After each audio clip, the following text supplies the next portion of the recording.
আমি একজন professionally dancer, তার সাথে ভিডিও করাটা হলো আমার প্যাশন। আমার ভিডিও করতে খুব ভালো লাগে, সেই জন্য আমি যেহেতু নাচ করি, নাচটাকেই সবার সামনে তুলে ধরতে চেয়েছি।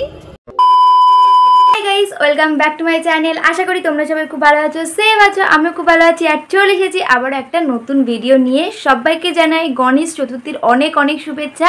সবাই নিশ্চয়ই আজকের দিনটা খুব ভালোভাবে কাটিও। আজ হলো গণেশ পুজো আসা মানে দুর্গা পুজো এসেই গেছে, আর মাত্র কয়েকটা দিনের অপেক্ষা। একটা ছোট্ট সিম্পল ব্লগ আমি তোমাদের সাথে শেয়ার করতে চলেছি। তো চলো বেশি বকবক না করে আজকের ভিডিওটা শুরু করা যাক। ঘড়িতে বাজে হলো 5টা। আমি এখন থেকে আজকের ভিডিওটা শুরু করলাম। সকাল থেকে আর সেইভাবে দেখানোর মতো কিছু ছিল না বলে আমি আর ভিডিও স্টার্ট করিনি। সকালে উঠে যে কাজকর্ম ছিল সেগুলো মিটিয়ে আমি শ্যাম্পু করেছিলাম আজকে। এখন যাবো হলো একটা জায়গায়, তো সেই জন্য আজকে ভিডিওটা করছি, না হলে হয়তো বা করতাম না। আমাদের বসিরহাটে অনেক জায়গায় টুকটাক গণেশ পুজো হয়, সেরকমই একটা জায়গা হলো টাউন হল মাঠ, যেখানে 7-8 বছর ধরে আর কি গণেশ পুজো হচ্ছে। তো এবার সেখানে বসিরহাটের যেসব ক্রিয়েটাররা আছে তাদের নিয়ে একটা অনুষ্ঠান হচ্ছে, এবং সেখানে আবারও আমি ইনভাইট পেয়েছি। পাখাটা আমি চালিয়ে দিলাম কারণ পাখা বন্ধ করে আর আমি থাকতেই পারছিলাম, আমার খুব কষ্ট হচ্ছিলো। আর এই কদিন ধরে আমার একটু শরীরটাও খারাপ রয়েছে, কারণ মাঝখানে 1-2 দিন জ্বরও হয়েছিল।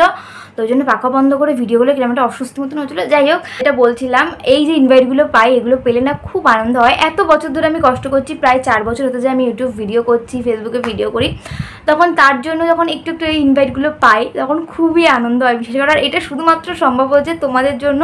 তোমরা হয়তো ভালোবাসা দিচ্ছ বলেই আমি এগুলো পাচ্ছি। তোমরা এইভাবেই আমাকে আরও ভালোবাসা দাও, যেন আমি আরও ওপরে উঠতে পারি। এত বছর ধরে যে কষ্টটা করছি তার জন্য একটু হলেও ফলটা পাই। জানি কষ্ট করতে গেলে ফলের আশা করতে নেই, কষ্ট তো করেই যাচ্ছি, কিন্তু মাঝে মাঝে একটু ফলের আশা করলেও কোনো দোষ হয় না আশা করি। তো যাই হোক, এখন আমি বসে বললো রেডি হতে। দেখ, পুরো ঘেমে নিয়ে আমি স্নান হয়ে গেছি। আজকে ওখানে যা হবে আমি সবটাই তোমাদের সাথে শেয়ার করার চেষ্টা করবো, কিন্তু আমি জানি না আমি কতটা কি ভিডিও করতে পারবো। কারণ আগের 2বার যে ইভেন্ট হয়েছিল তখন হলো আমার সাথে সৌমিকে দেখেছিল, ও গিয়েছিল, মানে ও ইনভাইট পেয়েছিল। কিন্তু এবার খুব বেছে আর কি কয়েকজনকে হয়তো বলেছে, বেশি কাউকে বলিনি। ওই জন্য আমি এখান থেকে একাই যাবো। আর চেনাশোনার মধ্যে থাকবে হলো জেবা। আমরা একসাথে কলকাতায় যে ইউটিউব ইভেন্ট হয়েছিল সেখানে গিয়েছিলাম, তারপর থেকে ওর সাথে আমার খুব ভালো বন্ধুত্ব হয়ে গেছে। তো ও আসবে, তো ও আর আমি একসাথেই থাকবো, কিন্তু কতটা কি আমি ভিডিও করতে পারবো সেটাই একটু চিন্তায় আছি। যাই হোক, যতটা যা পারবো ততটাই তোমাদের সাথে শেয়ার করবো। আমি রেডি হতে বসবো একটু পরে। এখন 5টা মতো বাজে। আমার হলো একটু জল তুলতে হবে, জলটা তুলে আসবো, এসে আমি রেডি হতে বসবো। আর আজকে আমি পরবো হলো চুড়িদার। কি চুড়িদার পরবো চলো তোমাদের দেখাই। এই যে এই চুড়িদারটা পরবো, এটা তোমরা অনেকবারই আমাকে পরতে দেখেছো। এটা আমার খুব পছন্দের একটা চুড়িদার। আর যেহেতু গণেশ পুজো, তাই হলাম চুড়িদার পরে যাওয়াটাই মনে হয় সব থেকে ভালো হবে অন্য কোনো ড্রেসের তুলনায়। ওখানে আমাদের 6টা থেকে 6:30টার মধ্যে যেতে বলেছে। তো আমি ঝটপট ওই জলটা তুলে এসে রেডি হবো, একদম হালকা সিম্পলের মধ্যে মেকআপটা করবো, রেডি হয়ে বেরোবো। চলো আমি জলটাকে তুলে আসি, তারপর রেডি হয়ে রেডি হওয়ার সময় একটা শর্টস করবো। এখন তো তোমাদের সাথে ডেইলি মিনি ব্লগ শেয়ার করছি, মিনি ব্লগের মাঝখানে এই শর্টসটাও তোমাদের সাথে একদিন শেয়ার করে দেবো। আবার বিদ্যুৎ চমকাচ্ছে দেখছি, তো জানি না আবার খুব জোরে বৃষ্টি হলে আদৌ যেতে পারবো কিনা সেটাও একটা ব্যাপার। তো যাই হোক, চলো। আমি হয়ে গেছি ফুল রেডি, আর অনেকটা লেট হয়ে গেছে। এখন বাজে 6:20। আমার 6:30টার মধ্যে ওখানে ঢোকা উচিত ছিল, বাট দেরি হয়ে গেল রেডি হতে। এই হলো আমার ফুল লুক। আমি চুড়িদারটা পরেছি আর মেকআপটা কিছুটা এইভাবে করেছি। তো চলো আগে ঝটপট বেরোই। বেরিয়ে ওখানে যেটা হবে সেটা তোমাদের ব্যাক ক্যামেরায় অবশ্যই দেখানোর চেষ্টা করবো। অনেকটা এক্সাইটেড ওখানে কি হবে না হবে। তো শিগগির চলো। পৌঁছে গিয়েছি আমি বসিরহাটের টাউন হল মাঠে। আর এখানে গিয়ে আমি তো অবাক, এত বড় করেছে গণেশ পুজো আমাদের বসিরহাটে হয় সেটা তো আমার ধারণাই ছিল না। চারিদিকে এত দোকানপাট বসেছে, দেখে যেন মনে হচ্ছে আমাদের বসিরহাটে দুর্গা পুজো হচ্ছে। আমি তারপর ঠাকুরটা একটু দর্শন করে নিলাম, ঠাকুরটা খুব সুন্দর করে। তারপর আমাদের স্টেজের সামনে বসিয়ে দিল, আর এখানে বাচ্চাদের নাচ দিয়ে প্রথম অনুষ্ঠানটা শুরু হলো। এখানে জেবা আছে, আর এখানে বর্ণালী বলে একজনের সাথে নতুন পরিচয় হলো। প্রথমে জেবাকে ডেকেছিল, আর এখানে দেখো কত ভিড় হয়েছে। আর জেবার পরে তারপর আমাকে স্টেজে ডাকলো। সবাই মিলে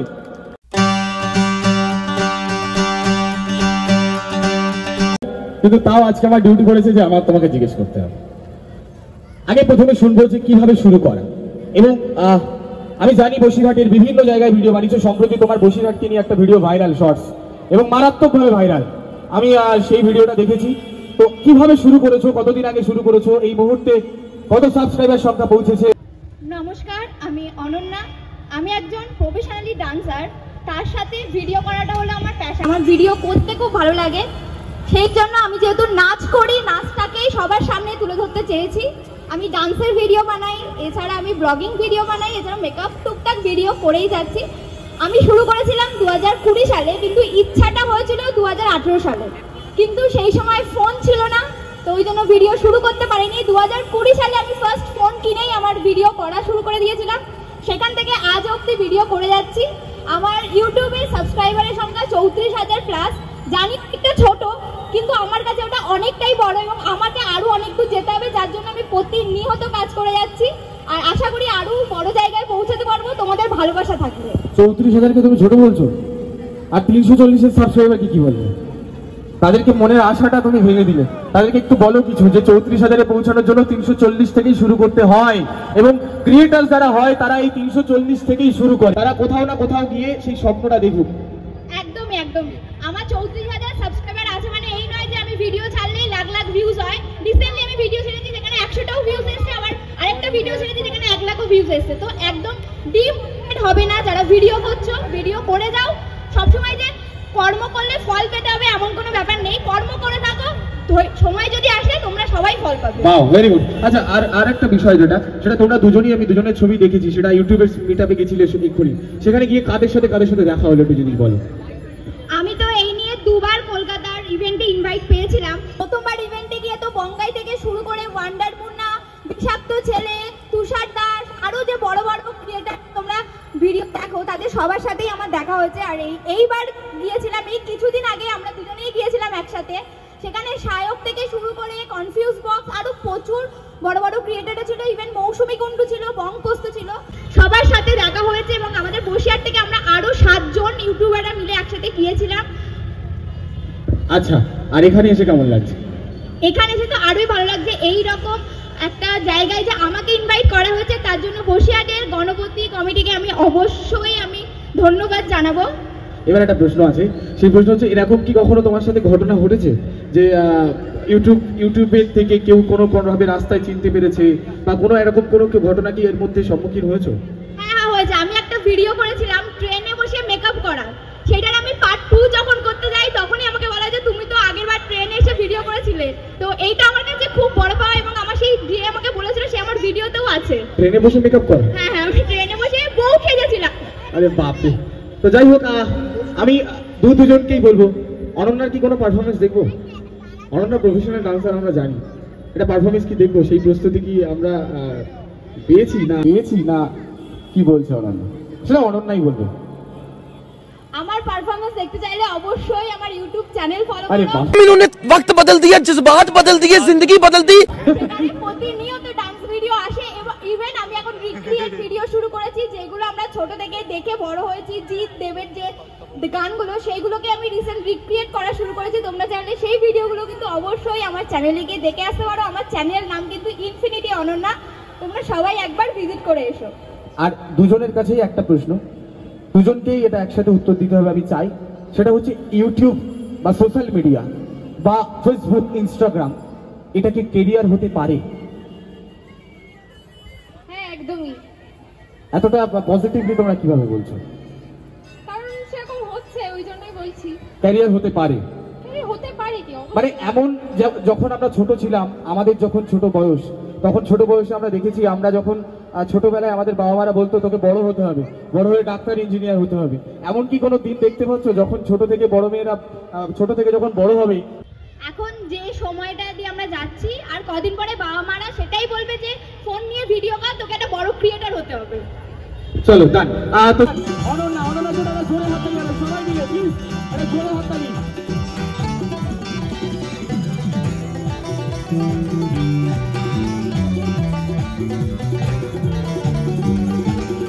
এসে তো সেভাবে আর কথাই বলতে পারিনি, আমাদের সবকিছুই মোটামুটি হয়ে গিয়েছে। এখন আমরা একটু ঘুরতে বেরিয়েছি, পুরোটাই তোমাদের ব্যাক ক্যামেরায় আমি শেয়ার করে দিয়েছি। মানে আমি সব ভিডিও, আমার ফোনে কিচ্ছু ভিডিও করতে পারিনি, হ্যাঁ আমার ফোনে কোনো ভিডিও করতে পারিনি, সব লোকের ফোন থেকে আমার ভিডিও নিয়ে নিয়ে আমি তোমাদের সাথে শেয়ার করবো, সব ভয়েস ওভার দিয়ে। তোমরা ভিডিওটা দেখো, আশা করি খুব ভালো লেগেছে, আর আমাদের ইভেন্টে এসে খুব ভালো লেগেছে। আমার যেহেতু যেতে অনেকটাই লেট হয়ে গিয়েছিল, তো প্রথম দিকে আমি কিছু ঘুরতে পারিনি, শেষের দিকে আমি অল্প অল্প একটু করে ঘুরেছি। এখানে তো অনেক দোকান বসেছে, আর যে দোকানগুলো বসেছে সব দোকানেই দেখলাম হ্যান্ডমেড সব জিনিসপত্র, handmade jewellery, handmade sari, handmade cake, handmade সাবান, সবকিছুই হাতের তৈরি জিনিসেরই দোকান দেখলাম। খুব ভালো লাগলো দোকানগুলো ঘুরে ঘুরে দেখতে, দোকানগুলো তো বেশ ভালো লাগলো। এছাড়াও আর্ট এক্সিবিশন, সায়েন্স এক্সিবিশন হচ্ছিল, যেগুলো আমি সেভাবে ঘুরিনি আর ভিডিও সেভাবে করা হয়নি। বেশ ভালো লাগলো। বসিরহাটে এত বড় করে যে গণেশ পুজো হয় আমি তো সেভাবে জানতামই না। আমি জানি পুজো হয়, কিন্তু এত বড় যে মেলা বসে এটা আমার জানা ছিল না। আরও একবার ঠাকুর দর্শন করে নিলাম। ঠাকুরটা এত ভালো করেছিল যেন চোখই সরাতে পারছিলাম না। তারপর আবার এসে আমরা সামনে বসলাম। তারপর এখান থেকে আমাদের কোল্ড ড্রিঙ্কস দিয়েছিল, সেগুলো খাচ্ছিলাম। অনেক ভিড়ও হয়েছিল, তো বেশ ভালো লাগলো আমার। তারপর আবার বাচ্চাদের নাচ শুরু হলো। একদম পুচকু পুচকু বাচ্চারা দেখো নাচ করছে, বেশ ভালো লাগছিল এদের নাচ দেখতে। তারপর এদের নাচ হয়ে যাওয়ার পর আবার আমাদের স্টেজে রাখা হলো। ছোটবেলা থেকে যেহেতু নাচ করি, স্টেজ থেকে নাচের জন্য অনেকবার সংবর্ধনা পেয়েছি, কিন্তু প্রথম অ্যাজ এ ক্রিয়েটর হিসেবে আমি স্টেজ থেকে সংবর্ধনা পেলাম, তার জন্য সত্যি আমি খুব খুশি হয়েছি। অবশ্যই ধন্যবাদ জানাবো বসিরহাট গণপতি উৎসব কমিটিকে আমাকে এখানে আমন্ত্রণ জানানোর জন্য। তারপর আমি ওখান থেকে বেরিয়ে আসি, আর রাস্তা দিয়ে আসার পথে আরও একটা ঠাকুর দেখে নিলাম। এই ঠাকুরটাও দেখলাম বেশ ভালো করেছে, ঠাকুরটা খুবই সুন্দর করেছে আর প্যান্ডেলটাও খুবই ভালো করেছে। চলে এসেছি বাড়িতে, এখন 9টার মতো বাজে। ওখানে আমি কোনো ভিডিও নিতে পারিনি, আমার ফোনে আমি 2-1টা ক্লিপস নিয়েছি। লোকের ফোনে যা ভিডিও আছে আর কি সেগুলো আমি নিয়ে সব কিছু এডিট ফেডিট করে তোমাদের সাথে শেয়ার করব।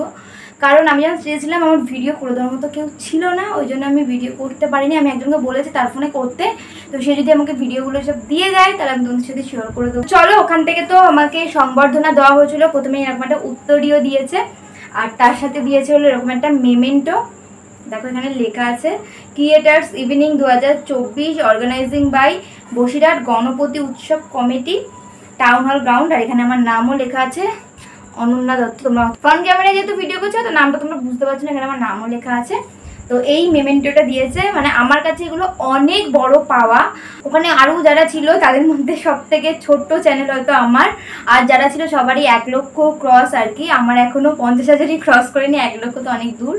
তো তোমরা আমাকে এইভাবে ভালোবাসা দিয়ে যাও যাতে আমার খুব তাড়াতাড়ি 1 লক্ষ বা 50,000 কমপ্লিট হয়ে যায়। আমি অনেক দিন থেকে ইউটিউব ভিডিও করি, তোমরা হয়তো জানো, অনেক কষ্ট করছি, তোমরা একটু সাপোর্ট করো আর কি বলবো।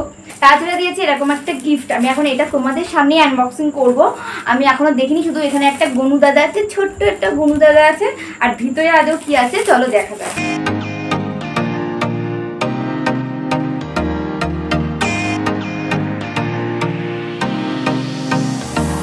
তো ছোট্ট একটা গনু দাদা দিয়েছে, কি সুন্দর কিউট না, খুব সুন্দর দেখতাম। এটা এর মধ্যে টিফিন আছে, একটা লেজের প্যাকেট, একটা সোনপাপড়ি প্রভুজির, একটা চকলেট, একটা 5 স্টার, একটা এই যে কোল্ড ড্রিঙ্কস কিছু একটা। অসংখ্য ধন্যবাদ বসিরহাট গণপতি উৎসব কমিটিকে আমাকে ওখানে ইনভাইট করার জন্য। আর তাছাড়া তোমাদেরকে অসংখ্য ধন্যবাদ জানাবো, তোমরা হয়তো এতটা ভালোবাসা দিয়েছিলে বলে আমার একটা 34,000 ফ্যামিলি হয়েছে বলেই হয়তো এই জায়গাগুলো আমি ইনভাইট পাচ্ছি। তোমরা এইভাবে আরও আমাকে ভালোবাসা দিয়ে যাও যাতে আমি আরও উপরে উঠতে পারি আর আরও অনেক দূর যেতে পারি। তো আজকে ভিডিওটা এই অবধি রাখলাই না, ভিডিওটা আদৌ কতদূর কি হয়েছে এডিট করবো যখন তখনই বুঝতে পারবো, কারণ আমার ফোনে তো কোনো ভিডিও নেই। তোমাদের বললামই সব লোকের ফোন থেকে ভিডিও নিয়ে তোমাদের সাথে শেয়ার করবো। যাই হোক, ভিডিওটা যাই করেছে সেটা যদি তোমাদের ভালো লেগে থাকে লাইক করো, কমেন্ট করে জানিও ভিডিওটা তোমাদের কেমন লেগেছে। সামনেই যদি দুর্গাপূজা আসছে, এরপর আর কি ভিডিও দেখতে চাও কমেন্ট করে জানি। চ্যানেল নতুন হয়ে থাকলে চ্যানেলটা অবশ্যই সাবস্ক্রাইব করে দিও, পাশের বেল আইকনটি প্রেস করে দিও। তোমরা যদি এই ভিডিওটা ফেসবুক পেজ থেকে দেখে থাকো, পেজটাকেও আমার ফলো করে দিও। তোমরা চাইলে আমাকে ইনস্টাগ্রামে ফলো করতে পারো, সবকিছু লিঙ্ক কিন্তু ডেসক্রিপশন বক্সে দেওয়া আছে, যাও গিয়ে চেক আউট করে। চলো তোমাদের সাথে আবার আমার দেখা হচ্ছে নেক্সট ভিডিওতে।